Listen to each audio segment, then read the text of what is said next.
दर्शक बंधु जदि आपणक पाखरे गोटे एटीएम कार्ड अछि आउ जदि सेई एटीएम कार्ड साहाय्य आपण माने कौनसी एटीएम मशीन रो टंका उठाउचंती ताहाले सरकारक तरफरो वर्तमान आपण मानक पई गोटे नुआ नियम अणा जायछि जेउ नियमटी विषय रे आपण माने जानिबा नित्यांत आवश्यक अटे। तबे सेई नुआ नियमटी कोन रहिछि एवं सेई नुआ नियम हिसाब रे वर्तमान आपण माननको केउ सब फायदा किंबा केउ सब घाटा हेबाकु जाउछि चलंतु ए वीडियो रे वर्तमान मु आपण माननको बुझेकी कहूछि। तो सेति पई वीडियोटी को शेष पर्यंत निश्चय देखिबे एवं ता सहित वीडियो को गोटे लाइक करिकि चैनल टी को मध्य सब्सक्राइब करि नेबे। तो दर्शक बंधु आजिका डेट रे प्रायतः आमर समस्तक लोकंक पाखरे गोटे गोटे एटीएम कार्ड रहिछि एवं से एटीएम कार्ड साहाय्य रे आमे माने निश्चित रूप रे आमर जो एटीएम मशीन गुडाक रहिछि तो सेई एटीएम मशीन गुडाक आमे टंका उठाणो किबा टंका जमा मध्य आमे करिथांती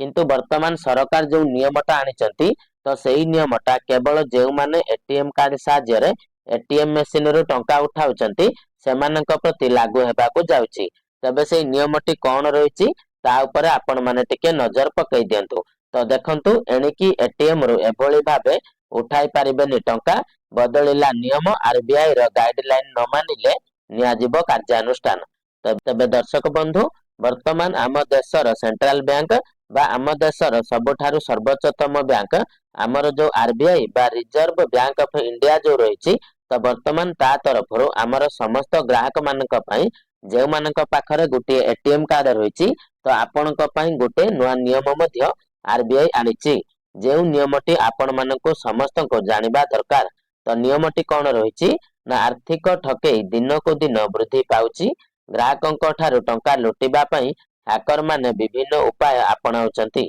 एटीएम मशीन सहित टाम्परिंग करी अनेक ठकेई मामला मध्य सामना को आसीछि। एभली परिस्थिति रे रिजर्व बैंक ऑफ इंडिया किंबा आरबीआई एटीएम प्रत्याहार को नै किछि नूतन नियम प्रणयन करिछि। एहा सहित ग्राहकंक सुरक्षा को दृष्टि रे रखी एही सब परिवर्तन अणा जायछि बोली आरबीआई सूचना देछि। तबे दर्शक बंधु आपण माने बहुत समय रे न्यूज गुडा करे किंबा आपण मानकर खबर कागज गुडिकर मध्य खबर देखिथिबे जे बहुत समय रे हमर बहुत जगह रे एटीएम कार्ड साहाय्य रे आपण मानकर बहुत सारा ठकेई हेउची बा एटीएम कार्ड रो आपण मानकर चोरी मध्य हे जाउची। तबे देखंतु आरबीआई आनिथिबा परिवर्तन एटीएम कैश उठाण नियम रे परिवर्तन संपर्क रे निकट रे आरबीआई एक गाइडलाइन जारी करिछि। 2018 रे प्रारंभिक परिवर्तन परे चलित वर्ष अर्थात डिसेंबर 2024 रे किछि छोट परिवर्तन करा जायतिला। एही छोट परिवर्तन गुडिक मुख्यतः ग्राहकों को सुरक्षा करिबा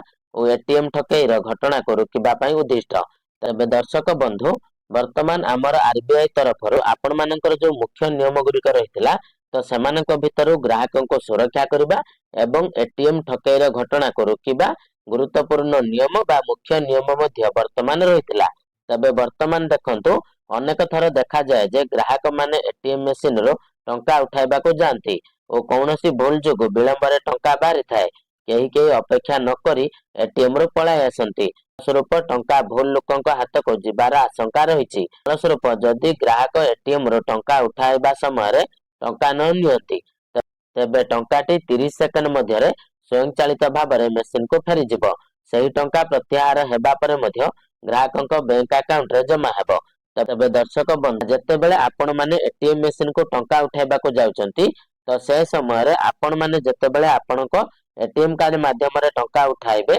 बा आपणकर जेते बेले सब प्रोसेस करि देबे तो तापर एटीएम मशीन रो आपणकर जो टंकाटी बाहरिबो तो सेही टंकाटी आपण माने जदि 30 सेकंड भितरे आनु नांती ताहाले सेही टंकाटी पुणी थरे आपणक मशीन भितर को पळै जिवो ऑटोमेटिक एवं आपणक बैंक अकाउंट रे मध्य जमा हे जिवो। तो निश्चित भाव में एटा गोटे भल पदक्षेप मध्य आपण मानक पई रहिछि एवं ता सहित आपण मानक ए जगह मु गोटे अनुरोध मध्य करिवि जते बेले आपण माने एटीएम को टंका उठाइबा को जाउचंती तो आपण माने जमारो भी व्यस्त होंतु नहीं आपण माने आराम रे आपणकर सब प्रोसेस को करंतु प्रोसेस कला पर जते बेले आपणक एटीएम कार्ड रो टंका बारुछि तो ताको नै कि आपण माने आपणकर एटीएम कार्ड सहित समस्त प्रोसेस को कैंसिल करिकि आसंतु। तो दर्शक बंधु वर्तमान मु आशा करूची आपण मानको वीडियोटी वर्तमान इन्फॉर्मेटिव लागिथिबो तो वीडियोटी इनफॉर्मेटिव लागिथिले वीडियोटी को गोटे लाइक करिवे एवं चैनल रे नुआ आइथिले चैनल टी को गोटे सब्सक्राइब करि नेबे एवं ता सहित आपण माने वीडियोटी को केउ जागारु देखुचंती तो निश्चित भाबरे हमकु कमेंट माध्यम रे जणाइ देबे।